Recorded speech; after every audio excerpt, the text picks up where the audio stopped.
To the untrained eye, this motorcycle is not much different than this motorcycle. If we were in the car world, this would be a resto mod. In the motorcycle world, many jokingly call this a geezer glide, but I'm here to tell you, this is a built bike. This is a performance bagger. Let's talk about details.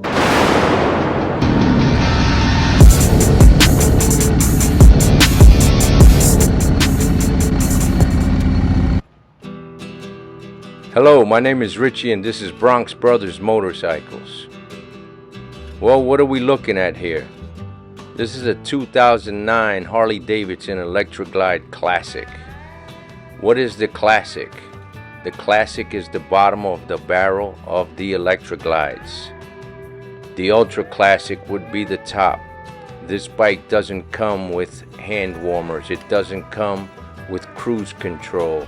It doesn't come with rear speakers or ABS. It's pretty basic. It doesn't come with a light bar on the tour pack. But the money I saved by buying the basic and in turn making this bike my own is what I believe is a savvy investment. Anyhow, now you can buy a brand new bike, make payments on it, and as we all know, we want to make it our own. So now you start putting money into it. Change the exhaust, you want to change the handlebars, maybe the seat, things like that. You want to add CarPlate to it. There's so many accessories. There's so many accessories and we love them. Harley Davidson has by far the most accessories available of any motorcycle in the world. And that's why we love them. So I'll give you a quick breakdown of how much I paid for my motorcycle and the things that I did to it. I bought this bike in 2020. It was 11 years old. It's a 2009. It had 25,000 miles on it. So, not bad at all at $6,000. The first owner that owned this bike didn't ride it much. What he did was every Saturday he would put a coat of wax on this thing. Ask me how I know. Now, the bike, it was clean, it was well taken care of. There was no aftermarket parts on it at all. Well, I won't say at all. There was two things.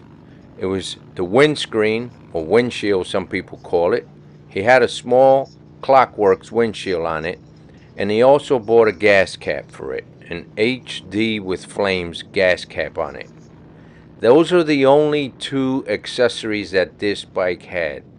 I thought that was crazy. I've never seen a Harley with such little aftermarket parts on it. It had stock exhaust and stock everything. Anyhow, the paint had coats and coats of wax on it. So much so that you couldn't see the metal flake. Today, if you see this bike in the sun, it sparkles. It sparkles like glitter because I was able to remove all of that wax. What that wax did was leave a haze on it, and you couldn't really see beyond the first layer of paint. So it looked like a red bike, where today it looks like a red bike with loads of metal flake on it. That was a process. It took me about 3 days. I had to reach out to some professionals, which finally gave me the right product to use, and that wasn't easy.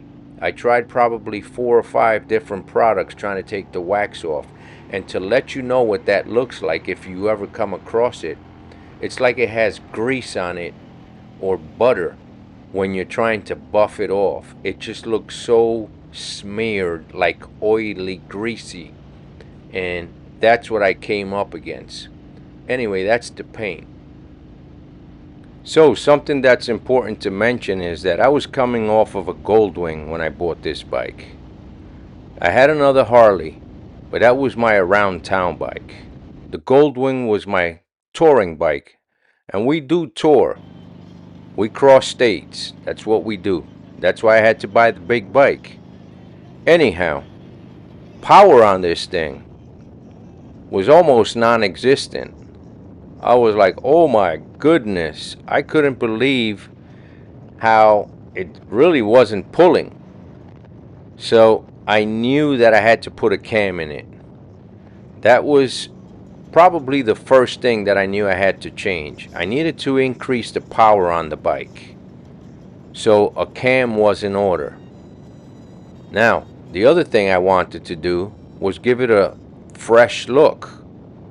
I was going to freshen up the bike, and that was going to include a complete teardown because that's how I do things. So, I bought it in mid-October, and come January, the first week in January, I tore it down. Just in time before Daytona Beach Bike Week, which is the first week of March. So I had 2 months to work on this baby. So I took everything off with the exception of the motor and the transmission. Everything came off of the bike. I started ordering parts. Now, when I say I started ordering parts, I'm here to tell you, I don't just look at things and order. I do a lot of research. That's why I have a 2-into-1 exhaust. That's why I have a Bassani exhaust. Because I knew that that was one of the top exhausts for making horsepower and torque as well. Anyhow, it took me about 3 months to do the research and figure out exactly what I wanted to do. Now, as you can see, I'm kind of caught in the middle here. It's not quite a full-blown performance bagger, and at the same time, it's not a full touring machine because of all the goodies that I have on it. So, I figured I'll soup up the engine and the body will stay good looking, but with the end goal of it being a touring machine. That's what I wanted. When I shot for the cam, I told them exactly the kind of riding that I do. I mostly do single person riding on this bike, loaded down. On the highway is where I need some power. If I want to pass some vehicles, if I want to pass a truck. Now, it's not to say that I didn't want some low-end power as well, so it's kind of in the middle here, is what I'm doing.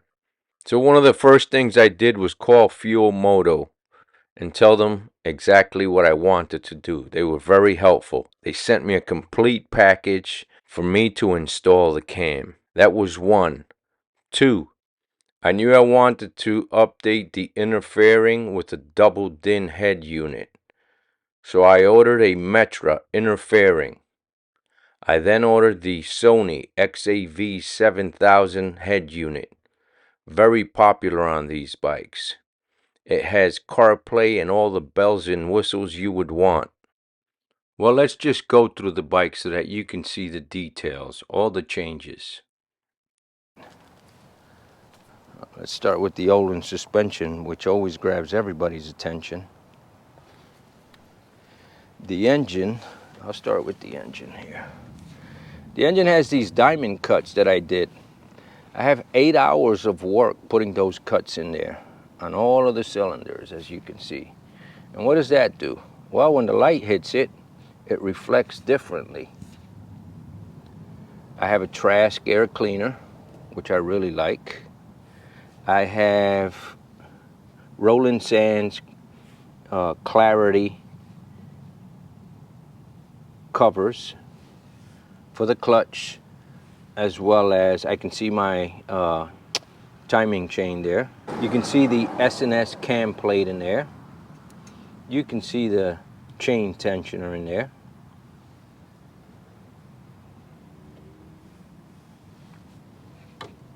These are new Thrashin Supply floorboards. Bassani Exhaust Road Rage 2. Custom made seat, one of a kind. Had this made, a guy out in South Dakota. Made it exactly to my specifications. These are 12-inch bars with every internal wiring, everything chromed out, everything. Fully chromed. Avon grips. It has a Metra interfering with a double DIN Sony XAV-7000. It has CarPlay. I had the gauges custom made with the Harley emblem on them and the blue lights. Roland Sands diesel cut wheels and rotors. Ohlins suspension cartridges. Performance machine fork legs. Custom Dynamics LED. Custom Dynamics, what do they call this? Custom Dynamics light bar.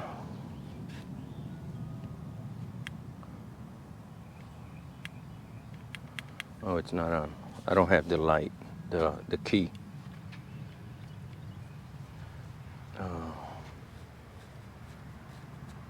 Yeah, that's a Custom Dynamics headlight. Let me show you how that works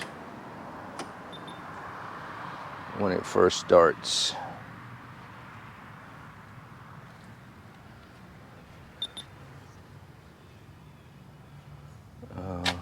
What else? Custom Dynamics sidebars, Custom Dynamics sequential signal lights or lights on the bags, Custom Dynamics bar lights on the tail light and the fender tip, custom light bar here that I added, a lot of Custom Dynamics. What else? You can see the XAV-7000 now. Has a Sony, has a lot of features. I have a camera on it as well. Let's see.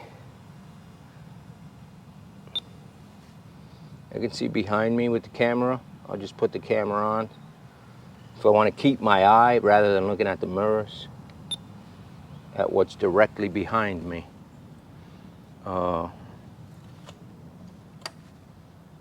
The back is very well lit. I'll turn it on again so that you can see. I have a lot of lights back there.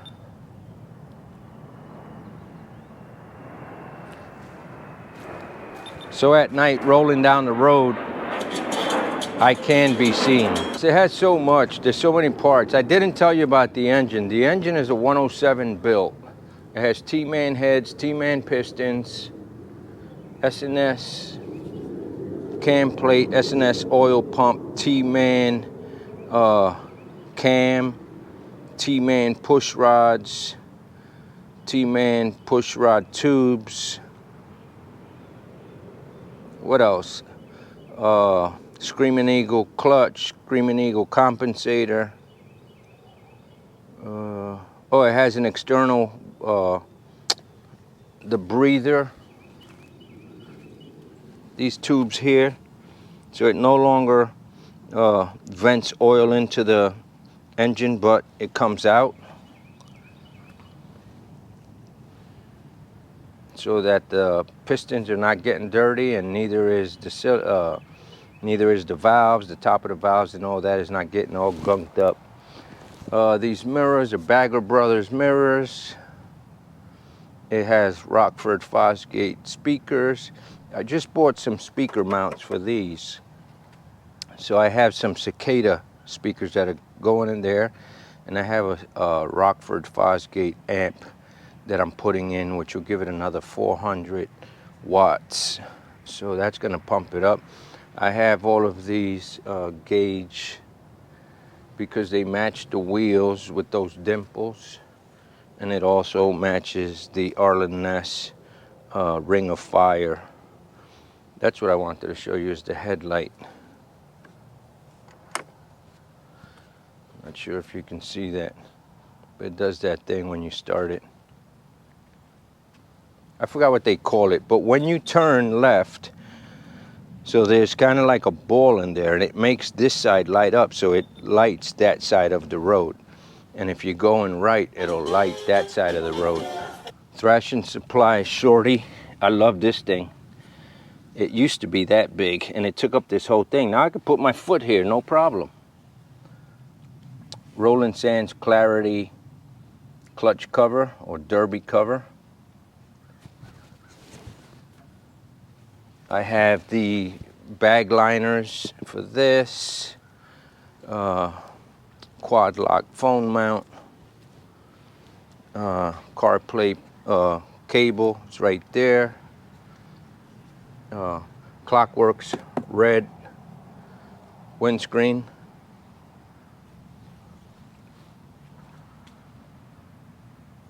A lot of chrome engine parts. As you can see, I like chrome.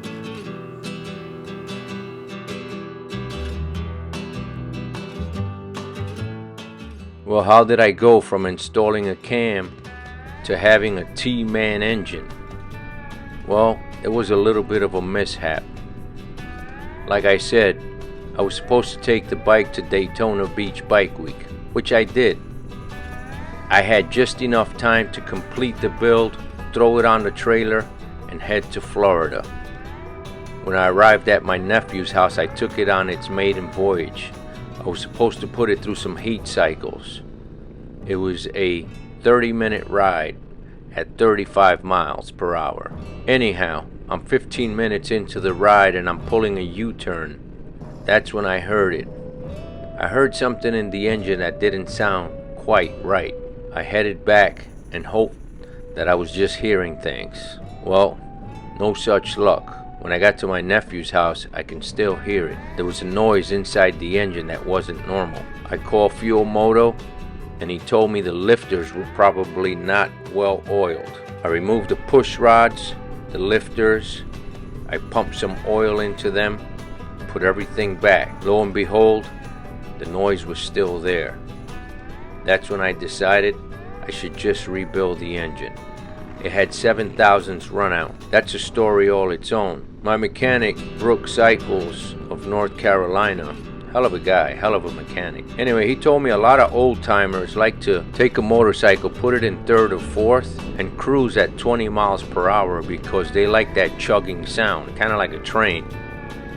Well, that does terrible damage to the lower end. I told him, send the crank out to Dark Horse and let's get it welded and true. And that's what we did. The rest, T-Man Performance parts, along with the S&S oil pump and cam plate that I already had installed. He figured it needed some T-Man cams, so we went ahead and installed those. The rest is history. The guy's a hell of a tuner. It's pumping out 120 horsepower and 120 foot-pounds of torque. Well, now the $10 million question. Am I happy with the bike or should I have bought a new one? I'll tell you, my bike has everything quality. All the products that it has are quality products. It has exactly what I want in a bike, what I want on a bike. I like the way it looks, the way it performs. Overall, I'm happy with the power. So yes, I am happy that I went this route. And for me, this was the best decision. Because the most important part is, I don't have payments. Well, I hope you enjoyed the video. I hope it helped you to decide, maybe in the future, do you want to rebuild a bike that has a few years on it, or do you want to buy a brand new bike and start putting money into it? They both have their pluses and minuses, I'm sure. Anyhow, I am really glad you guys are here. I appreciate all of you watching the videos. If you can, please don't forget to give it a thumbs up. If you haven't yet subscribed, please consider doing so. This is the type of content that I put out. This is one of 3 Harleys that I own. And I own a few other bikes. So there's plenty of content. Anyhow, you all take care. Watch out with the crazy people on the roads. And I hope to catch you on the next one. Adios.